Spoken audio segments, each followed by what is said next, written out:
நீங்கள் பார்க்குறதாங்க பறிக்கூடு. இந்த பறிக்கூடு பார்த்தீங்கன்னு சொன்னால் மீன் பிடிக்கிறதுக்காக பயன்படுத்தப்படுறது. நான் இதை எடுத்து காட்டுறேன் பாருங்கள், உள்ள கையை விட்டு காட்டுறேன் பாருங்கள். இந்த கை போகிறது தான் அங்கே ஒரு சின்ன பாதை. இது மீன் போய் உள்ளே போச்சுன்னா அந்த மீன் திரும்ப ரிட்டனில் வராது. மீன் போய் அப்படியே விழுந்துடும். இதான் ஒரு சின்ன பாதை. இந்த கூட்டு ஓட்டைக்கேற்ற மாதிரி சைஸுக்குள்ள மீன் தான் உள்ளே போகும். இந்த மீன் கூட என்ன செய்யணும் சொன்னால், கல்லெல்லாம் வச்சு கடலில் உண்ட வெயிட் போட்டு அடியில், கடலுக்கு அடியில் வச்சுருவாங்க. அடியில் வச்சா கலவா மீன், அப்புறம் ஓரா மீன், செங்கண்ணி, கொடுவா, இந்த மாதிரி எல்லாமே உள்ளே ஏறும். ஒரு 2 நாள், ஒரு நாள் கழித்து பார்ப்பாங்க.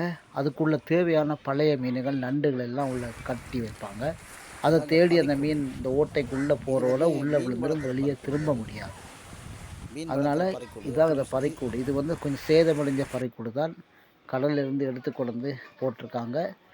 இன்னும் நல்லா இருக்க பறிக்கூடு சொன்னால் கொஞ்சம் வீடு தட்டையாக, கொஞ்சம் வீடு மாதிரி ஷேப்பில் இருக்கும்.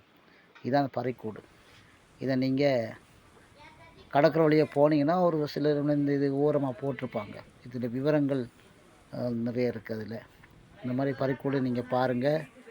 ஓகே, மீன் எப்படி பிடிக்கிறவங்க நான் சொல்லி காட்டணும். நாங்கள் இந்த வீடியோஸுக்கு நீங்கள் லைக் பண்ணுங்கள், ஷேர் பண்ணுங்கள், சப்ஸ்கிரைப் பண்ணுங்கள். ஓகே நண்பர்களே, சந்திக்கலாம்.